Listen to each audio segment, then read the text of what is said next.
watching Points of Interest. Ooh. Hi guys, welcome back to Points of Interest. I'm Ruby, your host. If you're here for the first time, welcome. Those of you who are coming back, welcome back. I'm glad to have you all here. We are going to talk about the Berserker today. We have two guys on live stream. We have Robert G, game designer, and the most interesting Hugh in the world. Are you good? I'm so ready. Are you so ready? I'm so ready. See, I didn't think you cared anything about the Warrior. Oh, please. I never play that class at all. Yeah. So Robert led the team working on the Warrior, working on the Berserker Elite Spec, and Hugh is like the embodiment of Warrior. I actually thought that was your name for a while. The Berserker. That's me right here. I'm Yeah. so ready. The adrenaline is rolling. I'm glad because we have a lot of stuff coming up and we have a super busy week already. Yes. So there are a couple of things that we want to go over. First, we are going to be at PAX next week and we're going to talk about that. We are going to talk about the anniversary sale for Guild Wars 2 coming up. But first, I want to talk about a gift that we got from a cosplayer. Sarah Kane Cosplay, you guys might be familiar with her. We've showed off some of her work before. And she gave us, yeah, there's Sarah. She's done some awesome cosplay, and peeking out the back, you can see just a tiny bit of a Quaggan backpack. Sarah is moving house, and she sent us a little gift. You guys check it out. She couldn't keep it because, yeah, there. Just gonna, right? Yep. It's the best thing. It works. It actually opens too. It's just fuzz though, so Okay. be careful. Yeah. Oh, okay. Oh no! Nobody was meant to see that. No, so Sarah wanted to send this to us, but she also sent something else, and we were saving this for today. Oh! Yep. Yes! Yes! Whoa! The hammer of the bow! We saved this for you. I'll be keeping this. No, you can't. I mean, you just can't for have this. this. You're just gonna hold us the whole stream. All right, guys, let me show you about my new build. It's hammer longbow. It uses this. It's Robert's really gonna good. kill you. Yeah, Robert, just talk. It's fine. I'm just gonna It's just not back break heavy, you a couple times. It's not heavy. Hugh's just weak. Oh yeah, of course. Yeah. So gonna- Sarah this is sent just gonna us be this me. as a gift to have on the show. So thank you very much, Sarah. We are really, really happy to have your gorgeous work, and you will probably be seeing this in the background on POI in the future. So we wanted to show that off on stream. Definitely and PvP 101. I'll be just seeing this every time. we want to show that off and tell Sarah thank you very, very much. You can't hold it the whole time though, because it's super distracting. I just wanted to play with it, like off when you guys were doing stuff, just smashing stuff. Stand back there, swinging the hammer. Swinging it around. Things are like being knocked over in the background. This is awesome. Yeah. So I do want to talk about PAX a little bit. We are going to be at PAX in 1 week, you guys. That's Right now, very all I soon. can think of is I have so much left to do. It's crazy. Yeah, so we are getting ready for PAX. We are going to announce several big things about the future of Guild Wars 2, and who wants to say it? We're going to reveal... Challenging group content. You really are the most interesting Hugh in the world. That's right. Today, I'm so hyped for this. I've been ready for this reveal Yeah. for a while. I am, and you've been testing it today, haven't you? That's right. I've been testing it today. just a couple minutes ago. Just a And- few minutes right ago. before we started, actually. Yeah, and now we're going to not talk about it anymore because I don't want to let anything slip by That's mistake. right. That is So, 100% PAX, correct. 1 week. If you can't make it to PAX to see the announcement, we're going to be live streaming it right here on this channel.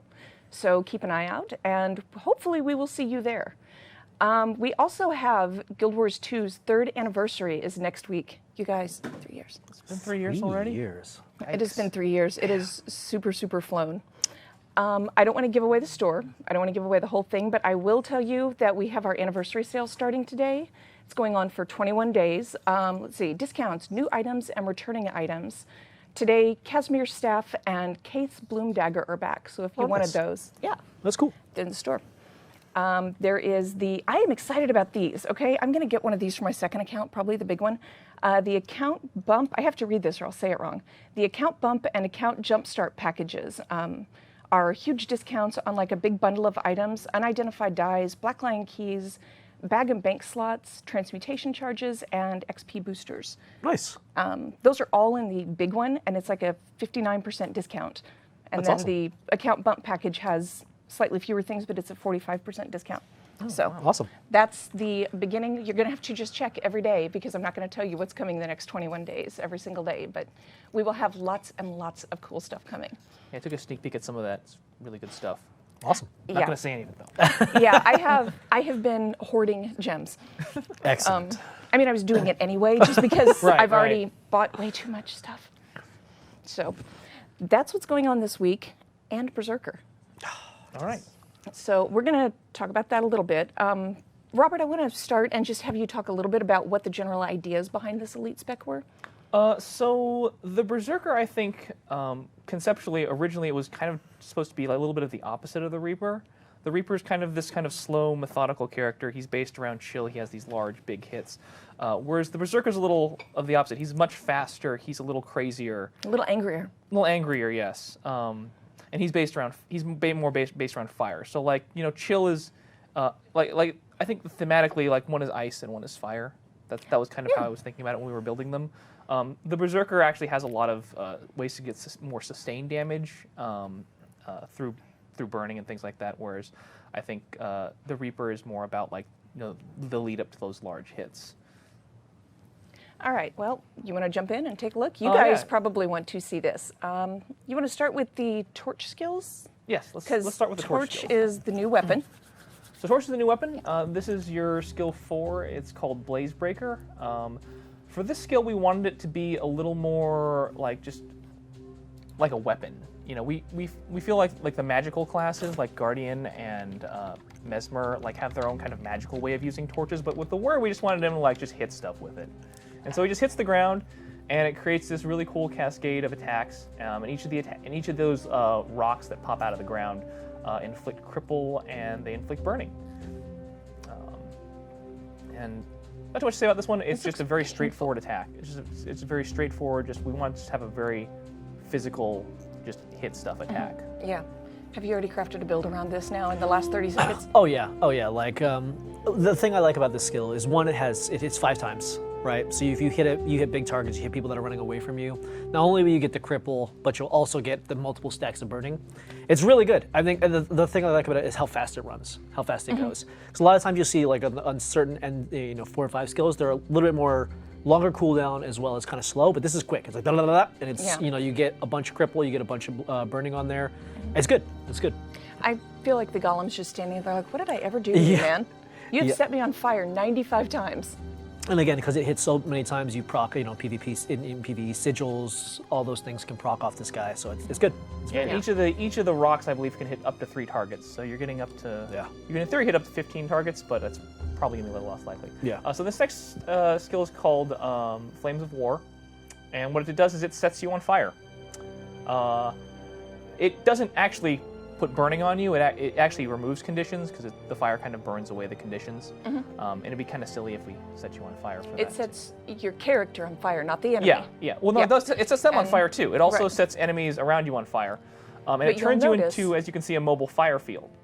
So the way it works is that every second enemies around you get set on fire, and at the very end of the skill, it kind of explodes and gets a smaller burst of burning. You get a couple extra stacks off of this. And it's really fun actually with a lot of the different main hands, and you can also swap weapons. I think this is a question that I read on one of our forums or on Reddit. Like they asked if you could switch weapons and the flame field persists, and it absolutely persists. So you can activate the fire field, switch to like greatsword, and spin through a bunch of guys. I'm not sure if I do that in the video, but it's really fun. You can like get a lot of warriors really good at finishers and things like that, so they can proc like I think 2 or 3 different finishers probably within the time that this thing lasts. Nice. Again, really, the torch is really focused around the burning condition. Yeah, and this is, by the way, this is an offhand. I saw somebody ask, is this an offhand or a main hand? So it is your offhand. Yes, it is an offhand. Yeah.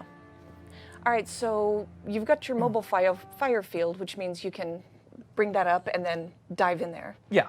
Like it works really well with like Sword 2. Oh yeah. I really like it with Sword 2 because you get that leap finisher. Then you have the fire aura, so if anyone attacks you, then they also get set on fire, and the fire is burning them on top of that. So you can stack a lot of fire really quickly if you play your cards right on that. I mean, you can switch to like your rifle and then just start shooting through it to get the burning bolts too, which is great. I like with axe because you can get you have the whirl finisher on 2, and then on The throw. 3 you can throw the burning axe, which is really fun. And then the leap finisher on Eviscerate. Oh yeah, leap finisher. Also. So you got pretty much access to every single one. Yeah, you got a ton of them. You are very rapidly turning me to like, oh, I love my warrior. Oh man, I'm super excited. Like the big thing I do with this, right? Because it's a mobile fire field on top of you. You know, you immediately switch to like hammer, right? Jump through it, blast finisher. You're burning everybody around you. World to knockdown, immediately into backbreaker. The whole time they're stuck in it, right? And then you can immediately switch back, drop as soon as they try to run. Hit them with the fire 4 skill. You can put sword. You can do axe. You can do whatever you want with that and that to keep the pressure on. It's great. It's good. It's great because you can just pop it and leave right into the next weapon set, and it's great. It just works really well. Ow. It's good. Ow, seriously. It's good. Okay, so how about utility skills? Let's And jump take a look into at utility those. skills next. So this is your heal. It's called Blood Reckoning. This is a damage-based heal in that it converts all of your outgoing damage into healing. You get a 30% of your outgoing damage is converted to healing normally, and if you crit, it converts 50%. Jeez. So if you actually deal a lot of damage, like this is supposed to try and keep you in there, just dealing as much damage as possible. You can actually heal for quite a bit. I think in this particular example, I'm not healing for too much, but I don't remember if I was spec'd really well for DPS when we were recording this. But it also converts condition damage too. That's huge. It's a little better for burst because it has a fairly short durations. You also gain. I should also explain. So all of the utility skills are this new type called a rage skill. Rage skills generate your profession resource, which in this case is adrenaline. That'll factor into how the Berserk mode works a little later, but this also basically gives you an extra adrenaline whenever you critical hit. So this really focuses around, this heal in particular really focuses around like getting critical hits. And you also get more healing when you're in Berserk mode, right? Well, you're going to get more healing just because you're going to be The attacking attack speed and faster. stuff like that. Okay, that's cool. Yeah. It's much more. You really do want to be in Berserk mode when you activate this. Yeah. Gotcha. Because not only that, you also get your burst, your primal burst, which we'll talk about in a minute. But the fact that you can get those, and those tend to hit a lot of targets too, so you can get a lot of damage out of that. All right, so this next one, this is the one we talked about on Zam. This is Wild Blow. It lets you basically just knock back a guy, but if you knock back a guy and he hits another guy, he will knock the other guys back in turn. This I like is the moose. The moose. There's the moose example was my favorite. This is like accidentally becoming a POI thing, is just beating the crap out of moose. Yeah, So many moose. This one's pretty fun. It's named after the Guild Wars 1 skill Wild Blow. Yay. The Guild Wars 1 skill Wild Blow was unblockable and always critical hits. I was going to do that originally on this one, but they told me I shouldn't make it unblockable on top of that. But it does have a 100% crit rate on the first hit. That first hit there will always crit. Yeah, seriously, unblockable on top of that might be a little much. Yeah, well, they told me to tone that down a little bit. Jeez, Robert. But yeah, so it will basically knock back your primary target, and then any target that your primary target collides with will also get knocked back. Total number of targets is 5, so it'll hit up to 4 additional targets after the first guy's hit. I saw you mentioned it in the Zam article. This cannot be the player projectile cannot be a finisher. We don't have a good way of making the player count as a projectile. Especially, I don't know what happened if you got because there are some skills in our game that destroy projectiles, but that just instantly kill you if you got knocked back into that. Reflects the projectile, they reflect it back at you. I'm gonna need you to get on this and find that out. Would the player character just our programmers explode? for that one. This is more of a programmer thing. That's funny. Do you have to re-roll? Yeah, These are questions I need answered. I don't know what happened in that situation. I mean, certainly, I think it'd be really cool if we could count you as a projectile finisher. Unfortunately, it just we just don't have the tech right now for that. Okay. So this next one is called Shattering Blow, and you summon a rock, this big kind of magma rock in front of you, and then you punch it. You just punch the rock, and the rock explodes and sends its kind of fragments out and hits everyone in front of you. And you can also punch back fireballs, like you can see it in one of these examples here. I have the golem like shoot a fireball at me. How many targets? This hits up to 5 targets in your frontal arc.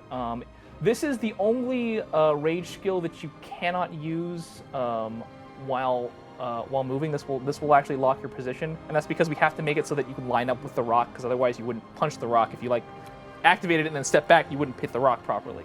It's got a very short cast time, so we try not to like lock you in place for too long. But if you time it right, yeah, you can punch back fireballs or punch back projectiles. It's pretty fun. Punching fireballs is the best concept. Well, you're punching a rock to begin with. It's just you kind of just. Yeah, bullets won't phase your fist. There it is. Yeah, it takes a little bit of time. The timing takes a little bit to get used to. It took me a few tries to get that one right, but. So I do like the idea of punching a rock, but you have to admit that punching a fireball is infinitely cooler. Right. So this next one is called Sundering Leap. You basically just leap to a location, and everyone at the point of origin, at the target point, gets 10 stacks of vulnerability. It's a really good opening attack. It's also actually a leap finisher if you want to combo with that fire field from earlier. Just generally good for initiation. This also gives you, all of these skills give you adrenaline, as we mentioned earlier. Like Wild Blow will give you adrenaline if it hits. You know, the Shattering Blow will give you adrenaline when you punch the rock. This one gives you adrenaline on the leap, so you'll get some free adrenaline, and then when you land, if you hit up to 5 targets, you'll get more adrenaline. So this is really good for building adrenaline. To try and initiate that initial Berserk mode burst.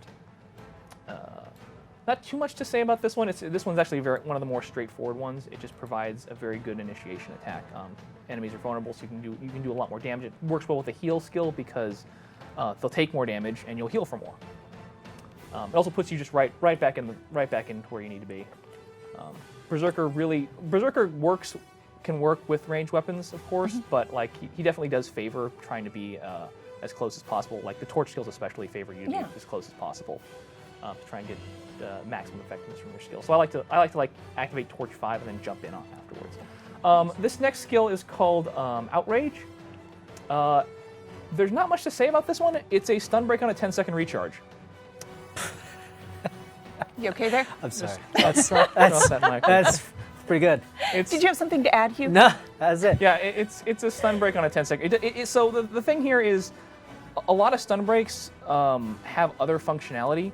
So like Shake It Off, for example, removes conditions from allies and things like that. This one has basically no other function other than stun breaking. So you're sacrificing a lot by taking it, but you can stun break, every 10 seconds with this thing. The adrenaline gain from this happens based on the number of enemies who are surrounding you. So each enemy that's near you when you activate this skill will give you 3 adrenaline. So if you are surrounded by guys, you will get more adrenaline based on how surrounded you are. So this is a really good clutch skill to take. Especially going to be in Heart of Thorns, because like guys CC you all the time. I was playing earlier, and it's like, man, I wish I had this skill. I hadn't earned the skill yet. Is this only for you, or will it help your allies around It's you? only for you. It's a bit of a selfish skill, but a bit. Just like me. I'm gonna push your chair off the camera. All right, and so this is the elite. This is Headbutt. It is a short-range dashing attack. And it stuns the enemy for 3 seconds, and it stuns you for 1 second. It's just kind of a fun skill. It's got a pretty low recharge. I think was it 20 seconds? Yeah, it's got a 20-second recharge, so it's a really strong CC on a short recharge, but it does stun you. Works really well with Outrage, actually, because you can actually break the stun from that afterwards. To basically just get back into the fight a little quicker. The main thing with this one is it gives you full adrenaline if it hits. Oh my gosh. This is what you take when you really just want to initiate. So what's really fun with this one, you can just jump in, headbutt, and then immediately enter Berserk mode and just go nuts. There's a couple other ways to break the stun. This kind of takes a little bit again from another Guild Wars 1 skill, headbutt, which you're smacking with your head. I remember that. I got a request early when we were making this skill, like, hey, can we make this skill do more damage if you have depending on your helmet? And we don't really. Unfortunately, we can't do that. But that'd be amazing. Like that would be great. Because with the Berserker helmet with those horns, just it should really do extra damage. Yeah, I mean you should impale people. Yeah, with I really wish we could do that. But that would be fantastic. That'd be amazing. So, since we've got Hugh here, let's talk a little bit before we go on. How would you counter that? Because wow, that's a lot. So, are you talking about countering that specific skill? All of them. Oh, okay. Particularly the last 3, because I was like, you know what, I'm going to roll a warrior. You guys talk amongst yourselves. So, one thing I definitely know is I like the headbutt skill because, one, you get the stun for 3 seconds. 3 seconds is a long time. It's a single target, but it's 3 seconds, so you get full adrenaline. But the big thing is that I was actually doing a little playing around with it in defense line. You can run like the thing where you break a stun, you get a ton of extra toughness. Because you're stunning yourself and you're able to break it yourself with another skill, you're essentially forcing that trait to proc every time. However, you do run into the problem you don't get to use what other grandmasters are in that line. However, but still, it's pretty interesting. And we're going to talk about grandmasters in a minute. Yes, but one of the things I definitely liked is the Wild Blow. That's the one that knocks everybody back, right? Yeah. It's amazing in PvP because right now when you're in PvP and someone's downed, you don't really have a way to displace them, right? You have to either stun the person, but if they put stability on themselves, then you're not going to get the knock away. But Wild Blow is a blowback, Right. so it will knock the enemy dead body away as well as knock the person who's trying to do it away, as well as it always crits. So you can, if you want, smack the person who's actually doing it or hit them both and get like a nice huge amount of burst damage on that. Because usually what you'd use if you didn't have CC, because sometimes some of the new ones, if you're not running Hammer, you're not running all those things, you'd run Fear Me, which doesn't do any damage. It's just a fear on unblockable fear, which is really good, don't get me wrong, on a really long cooldown. But with this, it's a huge crit damage-based displacement, as well as, it also CCs after the fact of the people going up there. It's really good. I definitely see, like, if you're looking for that little more damage roll, instead of taking Fear Me, you might take that skill, as well as like the blocking projectiles and utilities that give more Condi damage with the Punch Rock skill. More Condi damage AoE. It's got a fairly large cone. Yeah. As well as, like you said, you can reflect projectiles. So in the clutch moment, you might be able to punch a projectile back that you would not want to get hit by. Necro's trying to put all their burning and stuff back on you by throwing the bees at you, smack the bees back at them, and now they don't get to do anything. Things like that are really good. I don't like a skill that sends bees to me. I have Those an locusts enormous are problem with this. real. Yeah, the thing about rage skills though is that they do have disadvantages compared to other types of skills. For example, like the heal, you have to actually be dealing damage. Like if they stun you as soon as you activate the heal, you just wasted the heal. You just stand there and it's blown. Yeah, you just blow. Like a lot of the skills require you to be within melee range. I mentioned in the ZAM article that like if you need a range skill, you're not going to take one of these. Like you're going to take like throw bowls if you want to stop someone who's running away from you, because none of these skills are really going to stop someone from running away from you. Like headbutt has a fairly short range. It is a gap closer. It does dash forward, but it doesn't have so much range that you're going to catch someone who's too far away from you. Yep. All right. Well, you want to look at the F1 skills? Right. So let's talk about the F1 skill next. This is what I'm excited about. The F1 skill. This is the thing you're excited about. This Okay. is so good. So these are some of the new burst skills. When you activate the F1, you gain new burst skills. This is the sword burst skill, and what it does is it changes your standard sword flurry attack to shoot fireballs. Oh, come on. So real quick, you have access to your old burst skills. Yeah, you still have your access to your old burst skills, but once you activate Berserk, then you have then you have the new ones. Okay, cool. They flip over as soon as you activate. This one's pretty fun. It will actually this also cuts projectiles out of the air. Like when you're swinging the sword, it'll cut any incoming projectiles out of the air, and it'll shoot a bunch of fireballs. These fireballs pierce. This is really good for getting condition damage off on your sword. You kind of have to choose between this one though and the regular flurry. Yep. Because if you want bleeding, you want to use the regular flurry, because this will not inflict bleeding. In fact, it doesn't even attack. Only the fireballs do damage on this one, whereas the other one, like your sword, actually does damage. You also don't get the immobilize. Yes. So that's really big, depending on what you want. So Exactly. you really have to kind of choose which one you want in these situations. Yep. I still like that one though. Yeah, I definitely. can see why. This next one is the Great Sword burst skill. It's called Arcing Seer. It's got a very similar effect to the original Great Sword effect. You spin around, you hit guys around you. But what this one does is it creates kind of this expanding ring of fire. And you can interact with the ring of fire again, similar to how warriors can interact with fire fields. I like to activate this one and spin through it to get some extra burning bolts. You can also throw your Great Sword to get a projectile finisher off of that. It's just basically just a way to control more area. Yeah. It has a much wider radius than the standard arcing slice. It's about the size of a capture point. I'm unhappy. I think the good thing is it gives another access to a fire field that isn't just longbow, Yeah. which is great. Yeah, and it's great because it's on a weapon that has already like 2 finishers on it, so Yes.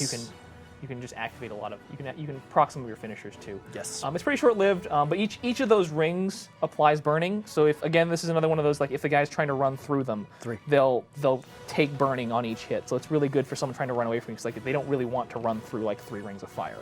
And then we get to the bow. Okay, and so this is the bow. Oh This my is gosh. Scorched Earth. This one basically just fires a projectile, and there is a trail of fire that goes along with it. This one acts a little differently than the standard one. The arrow itself doesn't really hit, but it's the fire fields that do all the damage. The fire fields last a little shorter, I think, than the max duration of the normal longbow. but they last. But you can cast this one a lot more often. It also covers like I think it's like 6 radius 120s or something like that. It's got like 1,000 range or something like that total. Oh my gosh. Or maybe it's just 5. But yeah, it's got like 1,000 range, straightforward. Covers your own position. You can jump. You can interact with it after firing it. Fire some other things through it. Jump through it. Switch weapons. There's a lot of fun interactions with this one. Are you it so applies a lot happy? of burning too. Yeah. Oh yeah. This is great. This is great actually, not just for PvP, but also really good in PvE. So I really like that one. So this is the rifle shot. It's pretty similar to the old one. It doesn't just do damage though. It also dazes. And whenever it hits a target, it explodes. So if you're running the piercing trait, which I am here, you can get a lot of hits. We may need to tone down the number of targets in a later iteration. We but may. We may. We It also may inflicts need to- burning, which is kind of fun. Just get a little extra condition damage. A lot of these attacks inflict extra. I mean, like stuff that wasn't even on that map was on fire. It's true. It's true.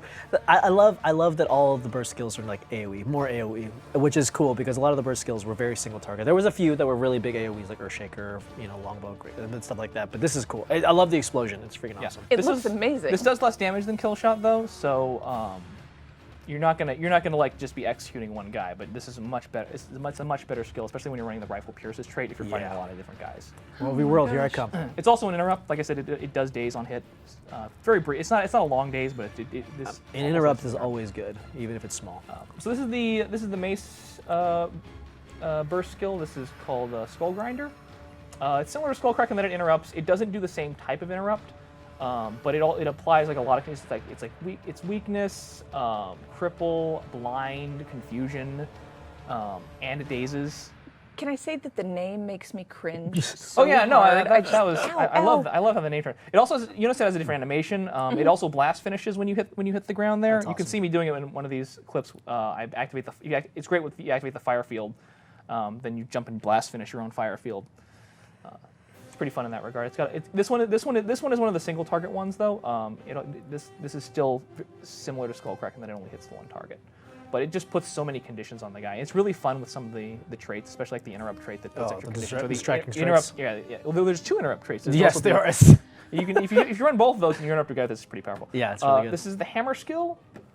This one's really fun. It doesn't stun anymore, but it creates these shockwaves that kind of cascade out in 5 directions, and each of those cascades is a knockback. It can only knock back a target once. I'm gonna need the moose back in here. Yeah, I really should have done this with the moose. Really, like, But it's a summon great- like 18 moose. Yeah, but it's a great like clear out move. Each of the attacks are similar to the torch skill, but not exactly.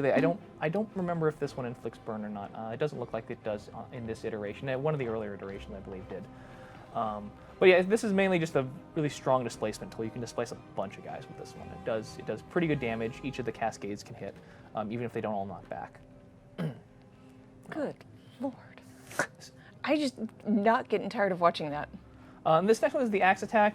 This is decapitate. This is mine. I love it. It's very similar to eviscerate. It does a little less damage, but after it hits the initial target, it will shockwave behind that target and hit additional targets behind them. What's better than one eviscerate? 5. Yeah.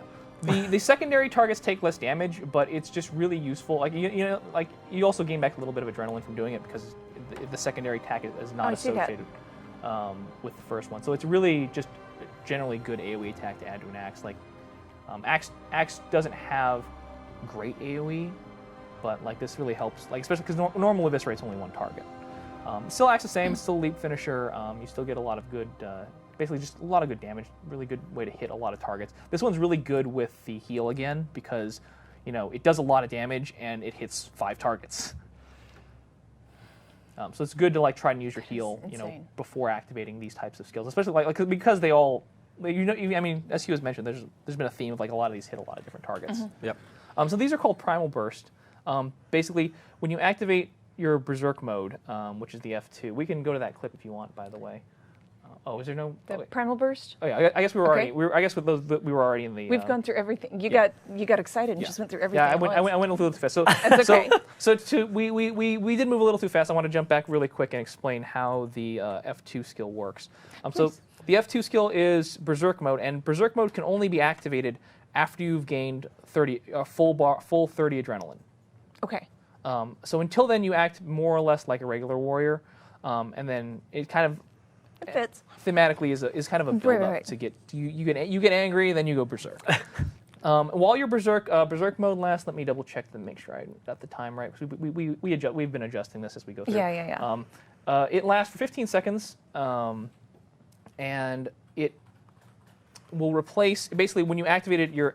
This is in your F2 slot. So when you activate it, it will flip over your F1 slot to be all of those primal bursts that we've just described. Let's switch over real quick so I can just show you the tooltip Yeah, for let's this. take a look at the game. So this is Berserk mode. It also gains adrenaline. This is the interesting thing. This is something we haven't done before. The F1 modification is also a rage skill, so it also gives you adrenaline. So as soon as you activate it, you will get the adrenaline that you need for the first primal burst skill. So you're not really, like, we didn't want you to feel like, okay, I built up 30 adrenaline, now I'm going to go berserk. Now I got to build up 10 more adrenaline. So basically it just gives you the 10 adrenaline, so you can immediately burst afterwards. Gets you starting. Okay. You can't deactivate it once it's active. So if you want your old burst back, you just kind of have to wait it out. Like, you don't.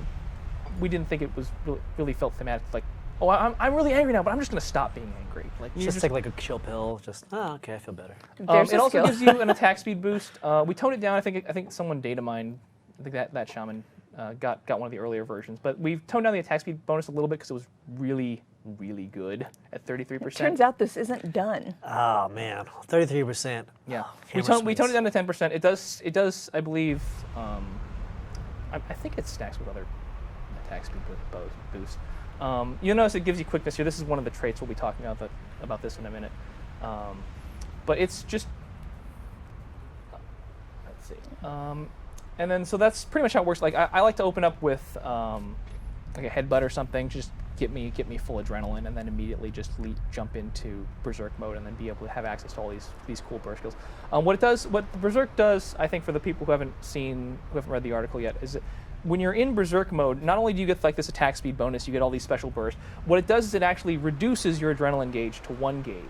I think I can show that real quick. Awesome. Run over to.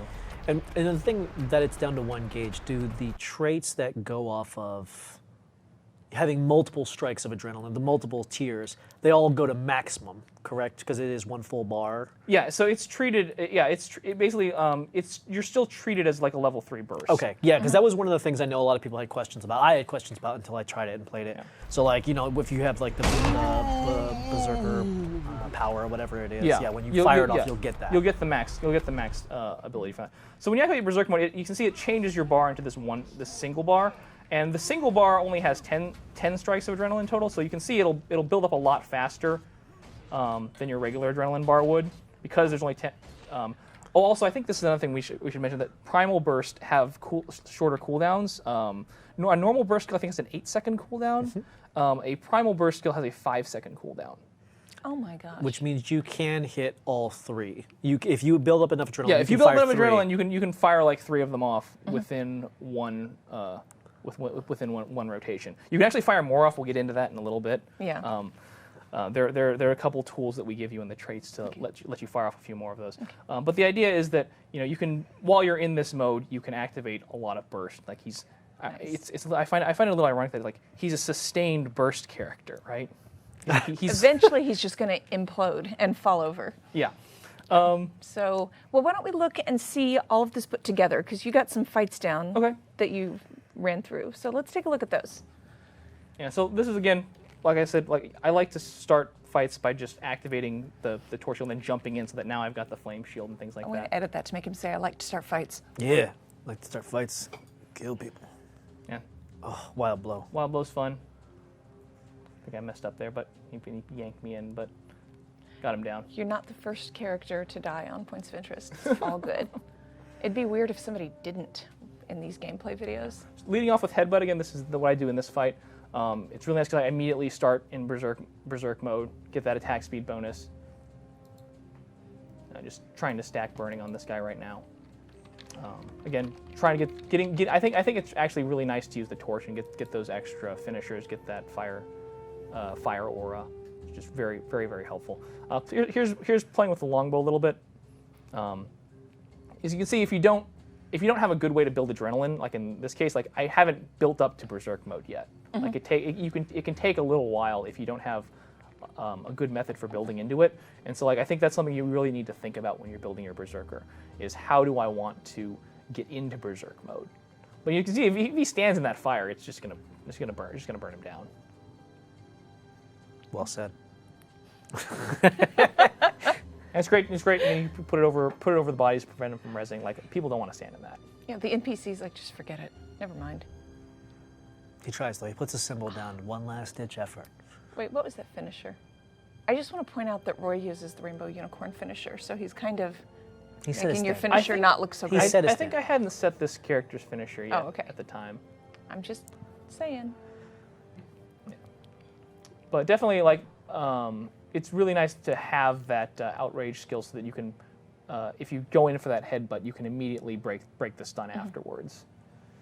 And I think we're just looping back right now. So that's. Do you have any thoughts on that? So if you have stability when you use headbutt, you will consume 1 stack of stability. So that's one way. That's one way to do it as well. Is you lead in with the stability, fire off headbutt, get the stun on them. You're fine, and you can just go immediately into damage. So that's one way to do it as well. Yeah. I've noticed is really good as well.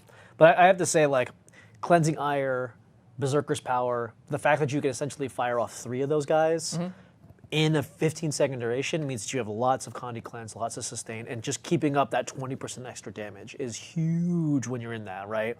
Because you got the attack speed boost, you get the Berserker's power essentially firing off every time. You're doing massive AoEs, burning, all those things. Like, it's just great. Like, that makes it good. Because one thing I was worried about, and I'm sure a lot of the community was that you only get 1 strike of adrenaline each time, and then you only get that 1 stack of the Berserker's power. But it's really good. It's really good that you don't. And then definitely having the cleansing ire props. Yeah, we did reduce the damage. They don't do as much damage as level 3s. Sure. Yeah, that makes sense. Pretty crazy if some of them did, especially given the areas that they're hitting now.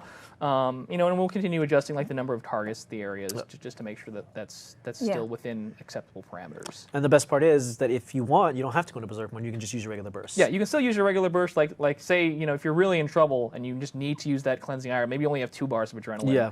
You just got to get those conditions off. You're gonna die. You can just use your regular burst before that. You don't have to wait. Yep. We didn't want to just like lock you out and say, okay, if you don't have 30 adrenaline, you can't do anything. Well, you can't have everything.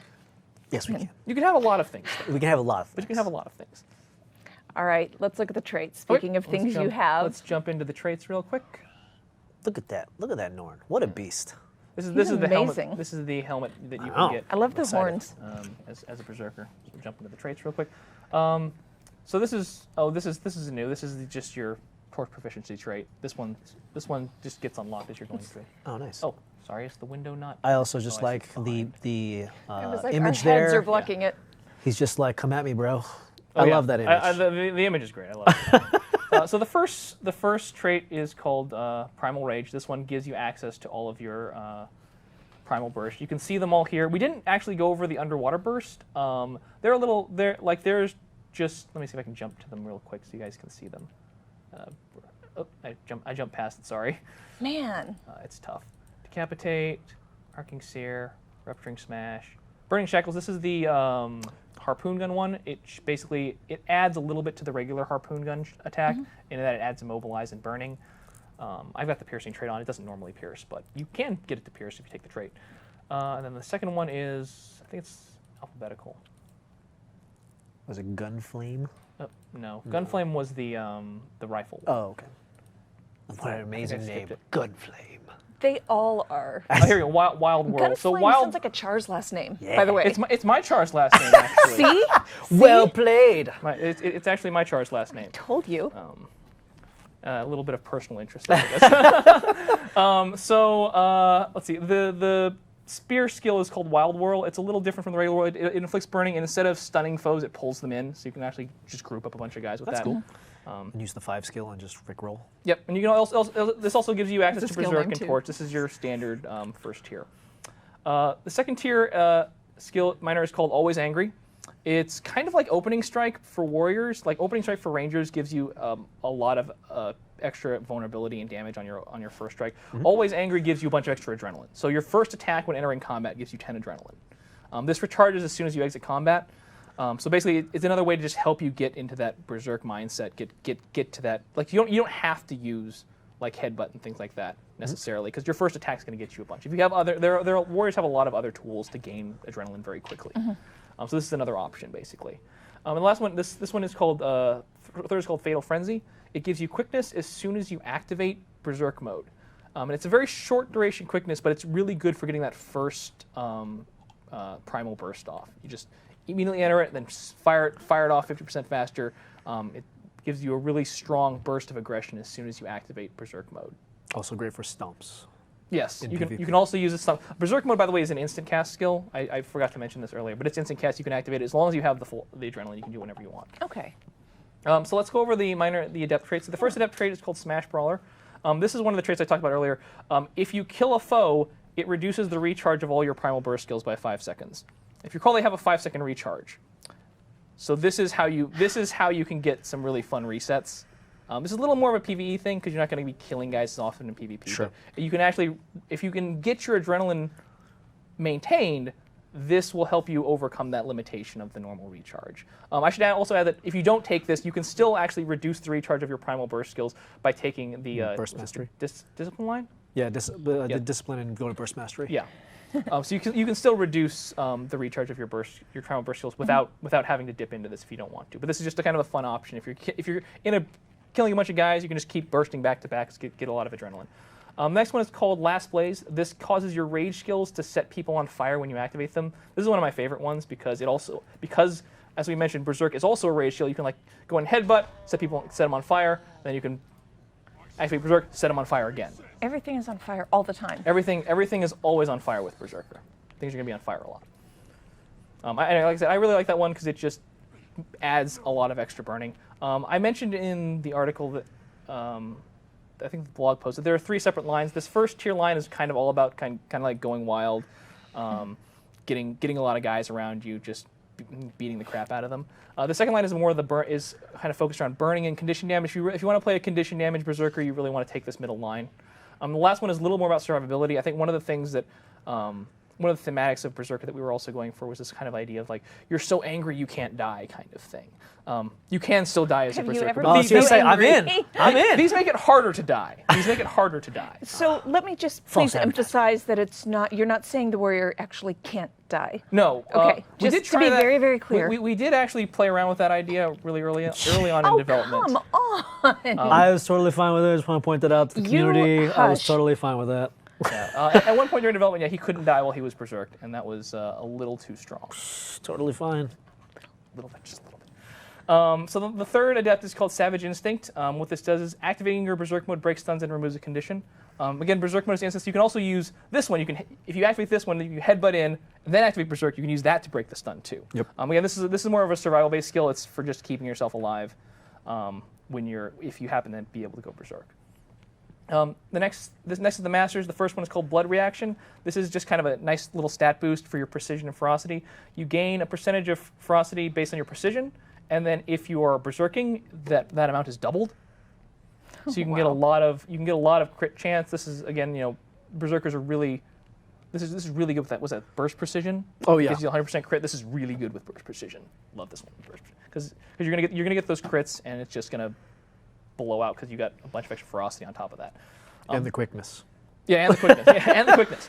The next one is the fire-based one. This is called Heat the Soul, and this is your torch trait. It gives you plus 150 condition damage, just to kind of emphasize that whole condition damage roll, and also just reduces the recharge of torches. This one, we didn't want to go too crazy with some of the Berserker traits. I know that we went a little crazy on some of the other ones, but like we do realize that like warriors, tend to be a little more straightforward. We didn't want to go. I think some of the earlier iterations were a little crazy, and then we toned those down because we knew that like the warriors warriors like thematically aren't as complex. I think like they don't have like these conditions that are like, oh, and then this if this or that. You know, warriors like just give me the condition. Just give me the hit recharge. people in face, damage, burning. I'm in. So the next minor is called Dead or Alive. This one, if you are berserking and you take fatal damage, we did try to keep that same thematic. It will prevent the death and heal you for a flat amount plus an amount based on the amount of adrenaline you've accrued at that point. Oh, interesting. So it'll basically just it's still a penalty. You would have died, so it drains all your adrenaline and ends berserk mode. Okay. Yeah, if you would die while berserking, it basically prematurely ends berserk mode. This is pretty much the only way to end berserk mode early. Okay. Is to die.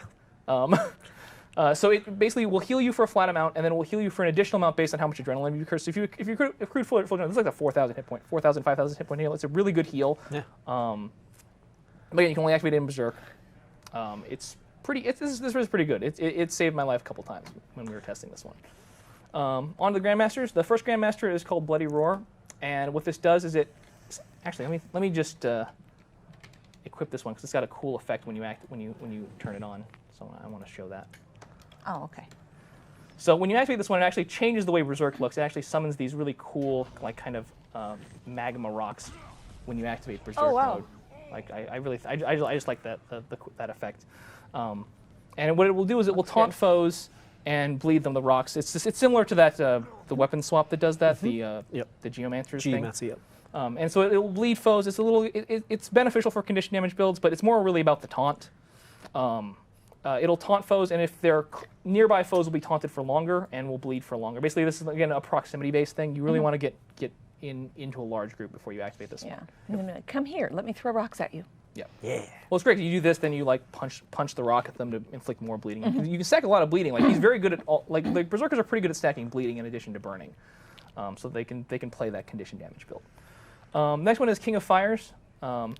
This one, if you want to be the King of Fires, Yes. and the King of Burning, this is one you take. It'll increase your burning duration, and anytime you critical hit a burning foe, it will actually spread the burning to nearby foes. It's got a short internal cooldown, so you can't just do it forever. You really do want to invest a little bit in condition damage if you're going to run this, and a little bit in condition duration because of the way the cooldown is set up. We want you to actually we do actually want you to invest in this, but You keep saying a little bit, and I keep thinking A lot so of it. like a lot. A lot of it. yeah, Because I'm looking at this going, I'm going to throw everything I have at condition damage and burn the world. yeah. This is kind of your burn the world trait. That's why you're the king. You're the King of Fires. King of Fires. Okay. Right, so the last one here is Eternal Champion.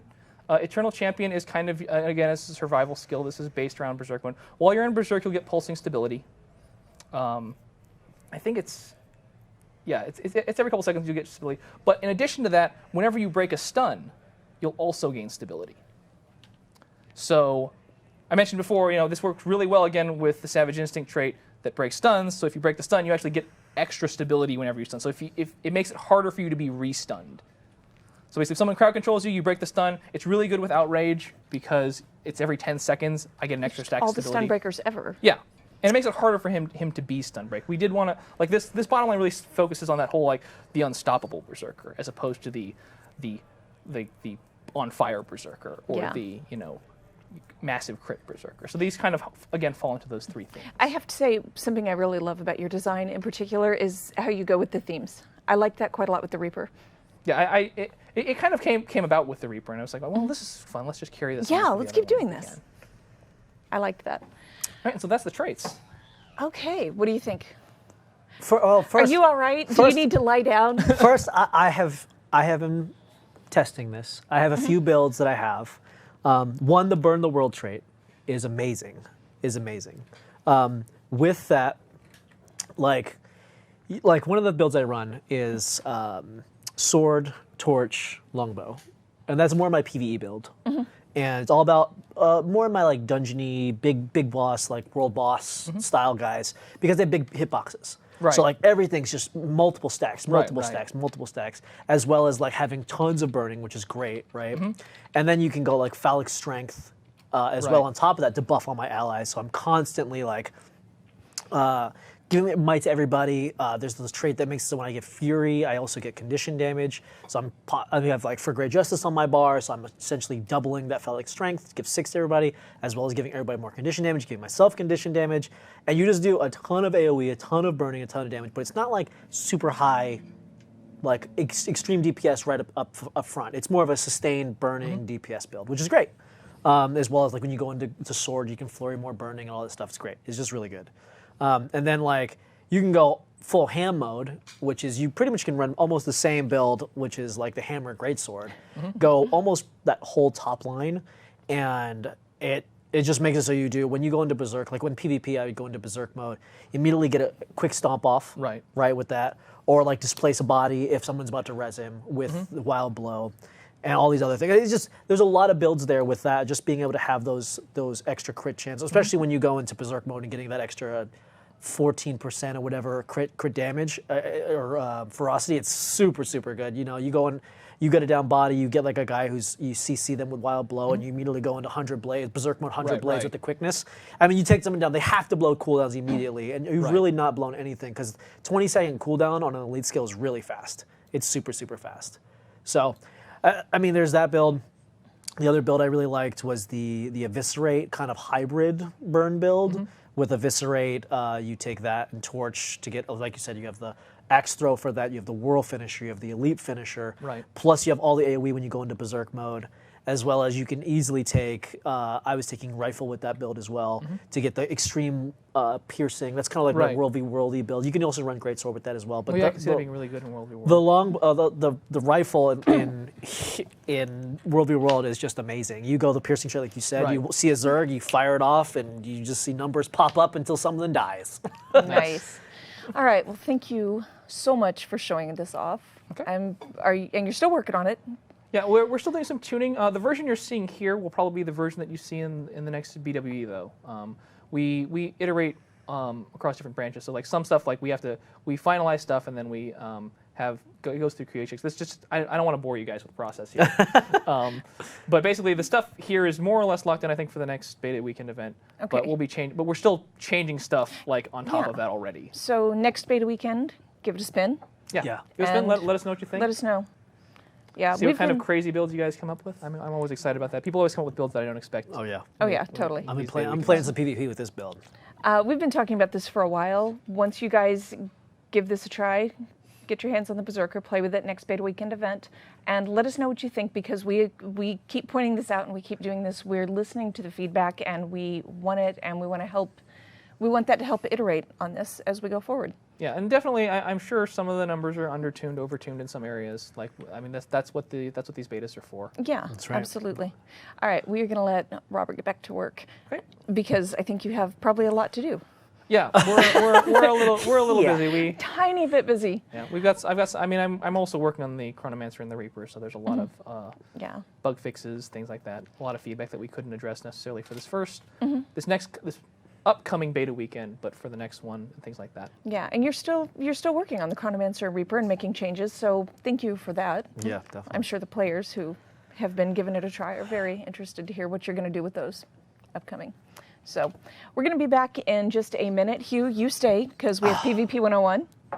Sounds good. Yep, we'll be back in just a second. Thank you, Robert. All right. Thanks, Robert. All right. What's up guys, Taro here, and I make a lot of different videos related to Guild Wars 2, such as hyping, analyzing, criticizing, and speculating about the future of the game and the implications of certain features. On top of this, I do funny videos like this. Cool videos. You have a destiny to fulfill. And share some of my live streams. Don't freeze her, it's mine. It's mine, it's so mine. Yes! So if you want to take part in the fun, the hype, or take part in the discussion, be sure to check out my channels. Until next time, I will see you in the mists.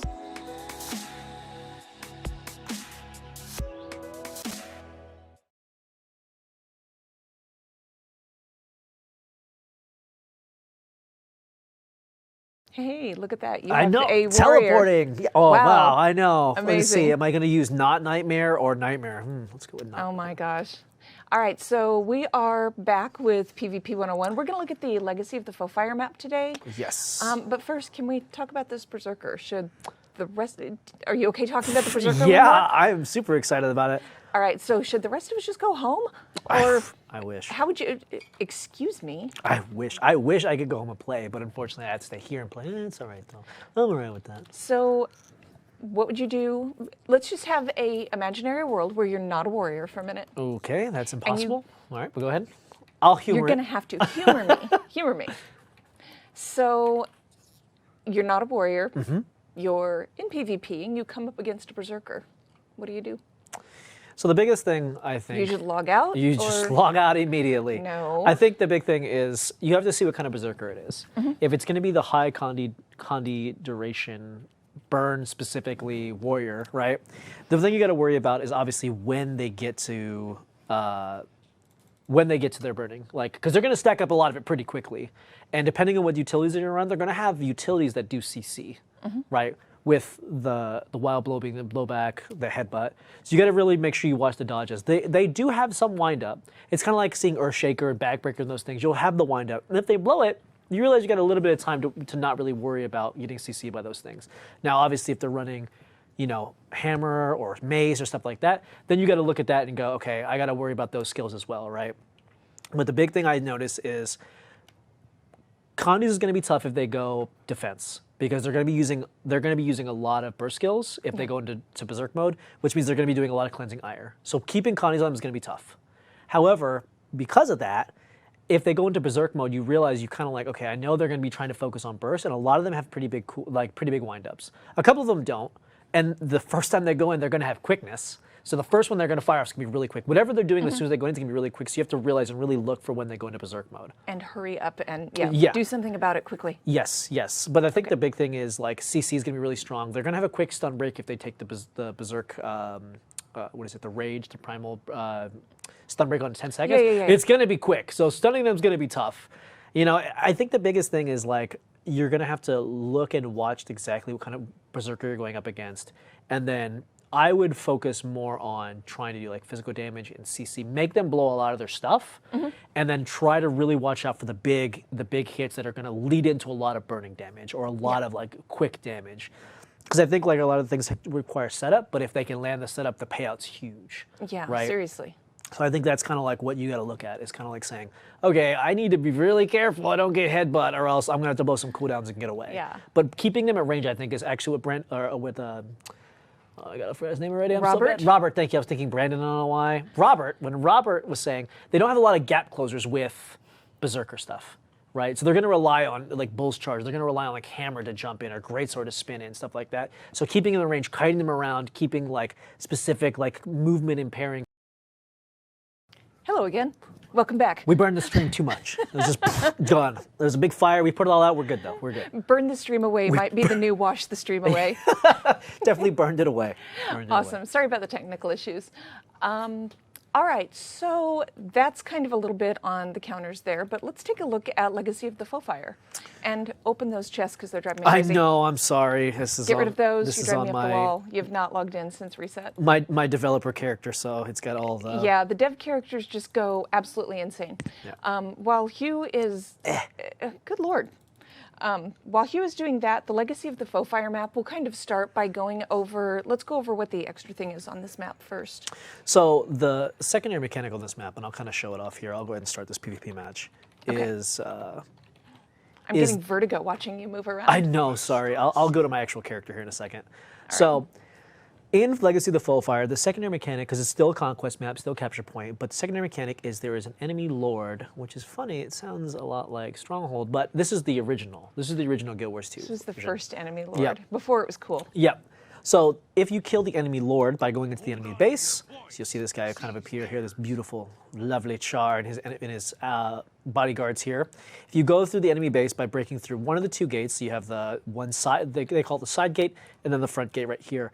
Either breaking either of these, you can do melee damage or any damage to this. There's nothing, there's special mechanic here. You just take the gates down. You can run in here and then fight the Lord. And if you kill the Lord, you get 150 points immediately. There's no downstand on the Lord, so if you kill him, he's dead. You're done. He's done. And with 500 points to work with, that's kind of a big thing. Yes, yes. So, will you know if somebody's at your gate or your lord? Yeah, definitely. It'll be pinging the map, letting you know. It'll be like, hey, guess what? You can have, your gate's under attack. Your gate is under attack. Your gate is under attack. It'll let you know. Citizens. Yes, your gate is under. It'll tell you that all the time. And then over here, it'll say when your lord is under attack as well. Your lord is under attack. Your lord is under attack. I go defend just to make it stop. Yes. So let's go ahead and look at some of the points. So let's go. I'm going to fly through here because it'd be faster than me running around.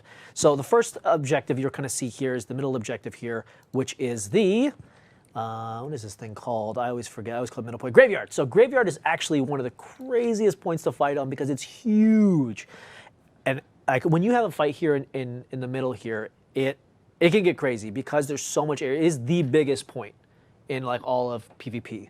So by fighting on this point, you can duck off. There's all kinds of ups and downs. You can do a little bit of line of sighting around these corners around here. Like a lot of times you'll see people, they'll duck around this corner, pop a heal, and then get back on here. Whoever controls the mid, with one ring to rule them all, if you hold mid, you pretty much have the biggest amount of map control because you have access to both side points.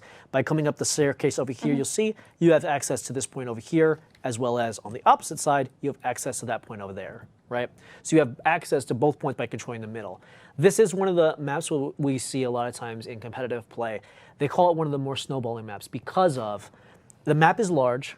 Traversing from one point to another is rather hard, and the fastest way to traverse it is by going through the center. So if you hold the center and you hold your home point, it's very easy for you to kill somebody or win a couple fights, and then immediately transition over to the enemy side, take that point, and then what you have to do is you have to kind of convene your group together and go fight them on your home point and kind of work your way back out. Okay. All right. So one thing I'll kind of show you over here too is on these side points. So over here we're going to go ahead and go to Waterfall, I believe. Yeah, Waterfall.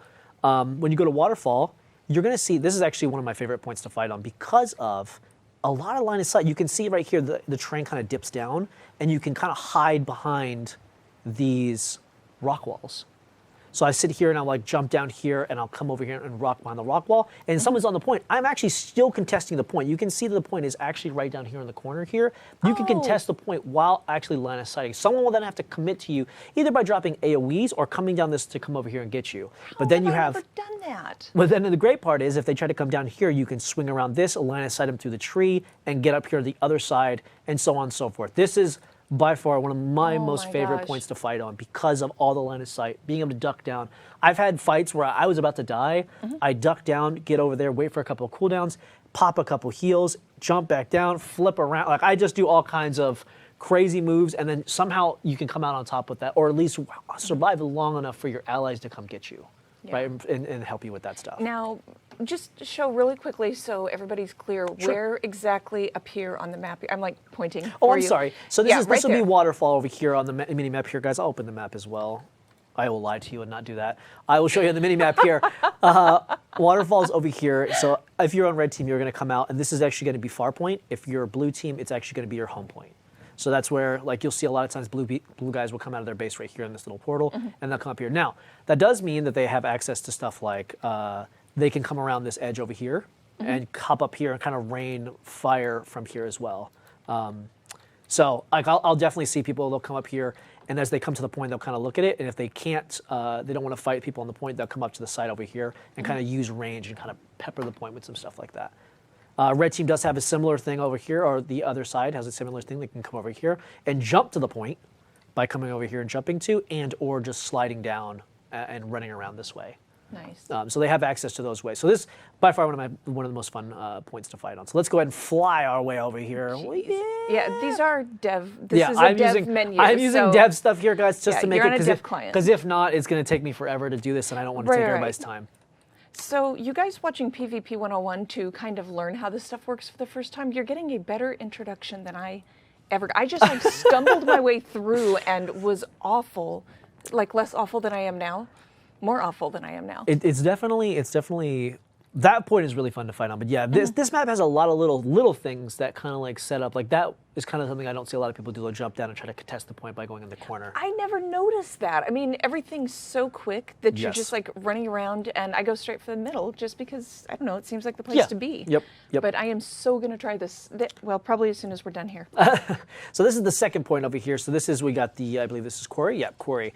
So you can kind of do the same thing by standing on this corner right here behind this thing. It doesn't have as good a line of sight as other places, but if you stand behind it, you will block some projectiles because of the lip here at the top actually will put you about character height, which means that you will block projectiles by standing behind this guy and connecting the point here. And you're still on the point. Still on the point. Now, this one does have a little bit more disengage areas, so you're gonna wanna like jump off and then you can come down here, but you're not contesting the point when you do this. So it's a little harder. Yeah, it's a little harder, but to get away, you do have this area, which is really, really nice. You jump off the point here, and you just have this big rock to kind of go around, but it's really high, and you can actually kind of hide from people down there as well. So if you jump down and try to run, like I use Greatsword, and I can spin away, and by that point, if someone's gonna come around this corner that far, they're essentially getting off the point, and it's an easy way to disengage. Same thing going around all these corners. A lot of times what you'll see is you know, when I was learning from some higher up players than myself, one of the big things is survival, especially on this map, because if you wipe, it snowballs really easily. Right. So one thing that you can do is, you'll see a lot of players do, is they'll jump down this specific area and try to go around this corner to where their spawn is. A player that's chasing you will probably not go all the way around this rock over here and go to your base, because one, you can easily go through this portal. Right. And just go back to your base and wait for your team. But the commitment from going all the way around this way to middle is like 20 or like 20 seconds. It's a lot. It's a Yeah. lot. A person who's chasing you has to weigh that risk, right? Of going like, do I run around this corner and essentially try to kill him, right? And if I don't, then I've wasted 20 seconds of my time out of the fight, and this person's still You better alive. hope you're going to win that fight. Exactly. Or if I run around that corner and someone's waiting for me, then I die, and now I'm stuck way off the point. No way my team's going to come and get me. And now I just have to bleed out, and these guys just leave and go back to the point. It's a 4v5. So disengaging around those corners, really figuring out like how the mobility to get around a lot of these corners to survive is going to be really important in mid to high level play, as well as just learning that at a low level, just to understand the map terrain. Now, I don't want to give out some of the secrets, but there's definitely some jumping puzzles that I know of that you can jump up here on this rock wall. So a lot of times you'll see somebody will blink up here, right? And as a warrior who does not have a blink, I learned that you can use specific jump arcs by jumping up this terrain to actually hop up here. Amazing for running away from somebody who doesn't have a blink, because I'll run up here and I'll just like hop my way up the rock, and they'll be like, "Come back! No, I don't know how to do this." And then I'll just run away, and then usually get killed by a thief sooner or later. I was going to say, do you like stand up there and dance and laugh? But this is better. Then thief just kills me. Yay. And if they could, they'd like push my body off the cliff to the guy who's down there, but they can't, That would unfortunately. totally be me. I'm sorry, I really love my thief. That's actually something I should talk about as well, is how good blink and mobility is on this map. Big shout outs to WTS guys, all the thieves, mesmers, this is like their playground. The fact that they can go from middle point, blink up to this immediately and run over to help a point, and like a warrior will have to go all the way around up the stairs and then go around, it doesn't sound like a lot. It doesn't sound like 5 seconds or 6 seconds is going to make the difference. But getting over to a point and decapping, because it only takes 5 seconds to decap, like that is all it takes to stop somebody, right? Is like blink up there and you're like, crap, now I gotta go follow that thief. Right. Thieves are amazing and mesmers are amazing because they can constantly blink up and do rotations to decap or force someone to always be at a point. By that, they can blink to a point, somebody goes back, they blink away, right? Jump off, fight that fight, now it's a 5v4, that person runs back, they blink back up, run back, now the person, you know what I mean? Yeah. And the same thing with mesmers. Thank you, Lord Helsef. He was amazing with his portal plays. By putting a portal on one of those points and leaving is the scariest thing in the world as a player who's supposed to defend that point. Because you're like, okay, I'm gonna go help the mid. What's gonna come through there? Yeah, I'm gonna go help mid fight, and all of a sudden that portal activates. You don't know if it's one person that's just gonna come decap you and then leave, or it's gonna be a team of people that's gonna come over and kill you immediately and then leave one person there, right? All 5 of them come pouring through. Yeah, and because the points are so far spread out, right? If they portal, they can portal from midpoint as far a little bit away from midpoint. So you have to like constantly watch the mesmers whenever they put that portal, and immediately call it and have someone go run back to that point. If not, they're gonna decap it. So this is about to get awful. yeah, and so it's you see a lot of amazing plays on this map because of how big the map is, how important the center cameras and stuff like that. So big challenge I want for you guys when you do PvP 101, understand how important the mid-fight is. Understand when you do the side points, try to do the line of sight stuff. Keep the point capped, especially when you're doing waterfall. Keep the point capped whilst trying to stay off the point. Survive, as well as like learn how to disengage. Learn where your paths are for disengaging around points.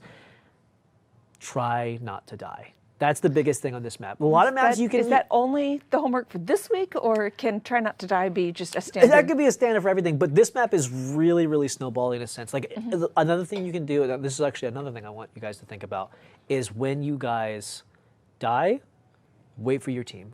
Don't run back out as one. Tell her, hey, I'm going to go at home point, and I'm going to get everybody, let's all meet at home point and let's push out together. That will dramatically increase your efficiency on this map. Awesome. All right, so one thing that I've talked about before, I keep a custom arena that I use for practice with my guild. And I actually just realized that I turned it to, you can set your custom arenas up to whatever maps you want. I turned it to only Legacy of the Foe Fire, so I would be sure to get in there. And I forgot to turn it back on. Sorry, you guys. I'll fix that after. I'll fix that later today. That's fun. But this seems like one thing that I've done, and I haven't had time to do it with this one, but I've been trying to get in there more when there's nothing going on and there's no match and it's locked down where randoms can't come in, and just use that time to really take my time and run around the map and explore and get to learn it. This seems like the map to do that on. Yes. I'm realizing I've failed in not doing that. There is definitely a lot of little nooks and crannies that you can jump up and like find line of sights and do stuff like that. So I would definitely suggest, if you do have a custom arena, or you do have a friend that has a custom arena, or even if there's an empty custom arena that has Legacy up, just run in and just run around the map. There's a lot of fun stuff that you can do, especially if you're a thief or a mesmer. Finding those blink spots, finding the ranges for those blink spots is absolutely huge. Yeah, and you can't do it nearly as effectively during a match. So if you have one that's not active at the moment, that's the place to be. Yep. Spend some time in there. All right, so I will spend some playtime in there this weekend and see how I do. I'm gonna bring out my thief, find those blink spots. Yeah. I'm excited. It always makes me laugh because it feels like anytime I watch a really good thief, or even a thief in general, they're playing a different game than me. Like, I'm like, I gotta run around this rock, I gotta go up these stairs, and there's like blink, blink, blink, blink, blink, and I'm like, okay, he's gone. He's gone. They're at the top going. Yeah. Like, I love watching it. Like, I don't want to shout too many people. Like, one of the guys that was on the WTS, the Thief for the Abjured. You can always shout out our players. Mr. Magic himself. There we go. Mr. Magic himself. You can say it. It's okay. If you guys watch him, he's a thief, and he is absolutely amazing. And watching him play the game is like PvP specifically. He's a big PvP guy, obviously. It's like watching a totally different game. Like, I'll watch, like, you know, a lot of other streamers that play, and they're playing Warrior or thing like that. But when you watch him, he's like blinking away. He's like making a lot of split decisions, like to hit somebody, blink back in, teleport to this guy. Okay, I see this fight's going well. I'm gonna go do this immediately. Like, everything about that is awesome. And just, if you guys looking for stuff like that, especially for like Legacy of the Foe Fire, watch any of his streams and stuff like that, and you'll see how important these side objectives are, how important learning where all the blink spots are. Awesome. All right, so I will give it a try. That is PvP 101 for the week. Thanks, guys. Hugh, thank you for your extra time today. No I know it was a hardship. I know it was difficult. I was so hyped. I was so excited to talk about this finally. I mean, this is one of those things where I was like, I was ready. My body was ready for this moment. It was ready for this moment. I was sitting here going, is he going to say it? Is he going to say it? Oh, man. Oh, yeah. All right, so we will see you guys. Hopefully we will see a lot of you at PAX next week. Otherwise, we will see you next week on the show. Make sure you follow our channel on Twitch. I think it's over here. I tried to memorize it last time. Follow our channel with the little red heart down there, or with the little purple heart down there. If you could not catch us live and you're watching on YouTube, subscribe to our channel. That way you will not, I have no clue, I can't remember. That way you will get notifications and you won't miss our shows. Cool. So we will see you guys next week. Thanks, guys, for coming. And thanks for watching Points of Interest. Ta-da!